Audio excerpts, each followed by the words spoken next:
Hey people, welcome to the channel. So UFC 314 came and went, and this is what we have in terms of results. Volkanovski versus Lopez, we have Chandler versus Pimblett, and we have our buddy there, Bryce Mitchell versus Silva.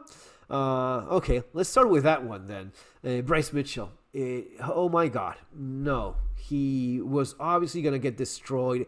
I have Silva winning by a fair bit. The guy has been ripping people to pieces, knocking people out left and right, and he was obviously far more skilled than Bryce Mitchell. Don't get me wrong, Bryce Mitchell, I know he's a little bit controversial with some of the things he says, and he's not really bad, but he's not a killer. He's not one of those guys that just, rips people to pieces. His jiu-jitsu is adequate, but not on the level of some of these guys. So it was a little bit sad. And Silva started talking and bullshitting and kind of joking. And at that point, it was clear and obvious that he was superior in every possible way. But if you're there in the octagon, you're supposed to be fighting, not talking and just fooling around.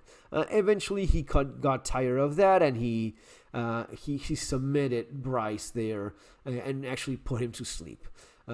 Pretty impressive, but to the surprise of no one, Bryce lost this one. And then we have Paddy Pimblett versus Chandler, and this is again, oh my god, who the hell can celebrate this? This is old man Chandler, 39-year-old guy, almost 40-year-old, losing 5 out of his last 6 fights.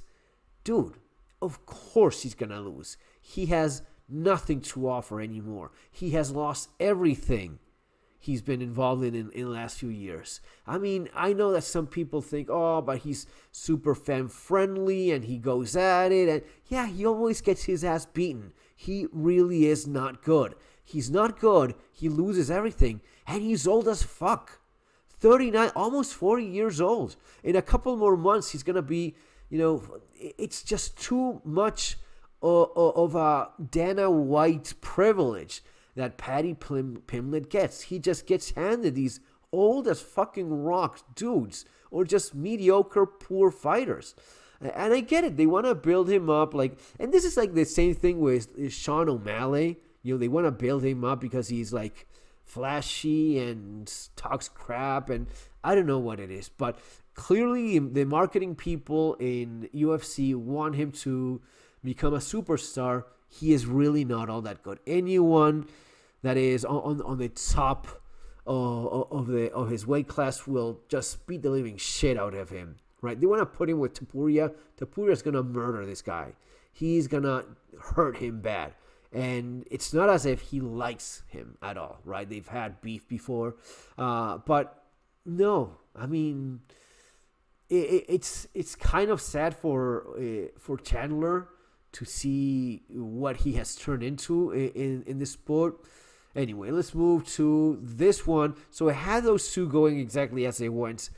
I was going more for Lopez. So my question here was, how much is age gonna affect Volkanovski and the knockouts he's gotten himself into, versus how much of an age advantage does Lopez have? Is it Volkanovski good enough at his age to beat mediocre Lopez? And obviously he is.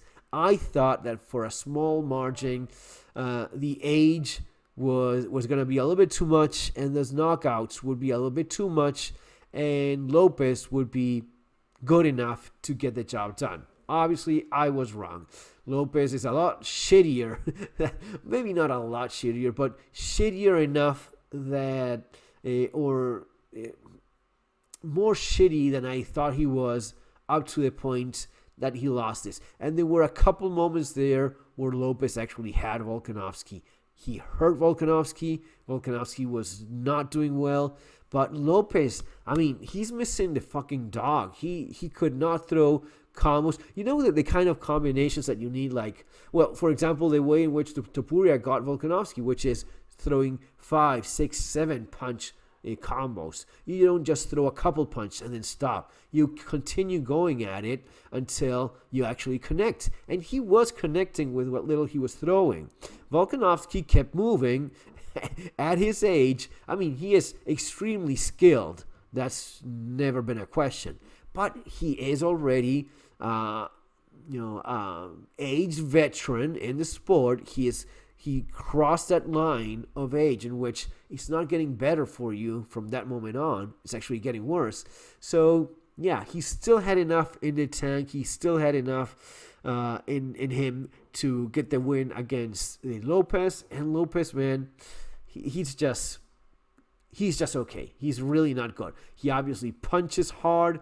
And if he had more of a continuity to the punches he's throwing, and at some point he starts like feinting uppercuts. I don't know. That's not a thing. I don't even know why he's doing that. Then he started touching his throat, which no one seemed to understand why it was. I saw a clip of his explaining that he has an injury there.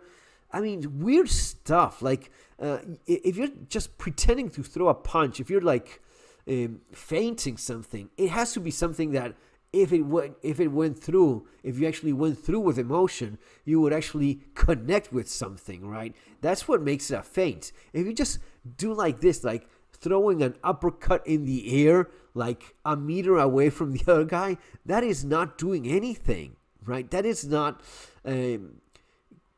tricking the brain of the opponent into thinking a punch is coming and getting a reaction out of it. That's nothing. It is a weird thing that he did several times. Don't understand why it is. No one does that.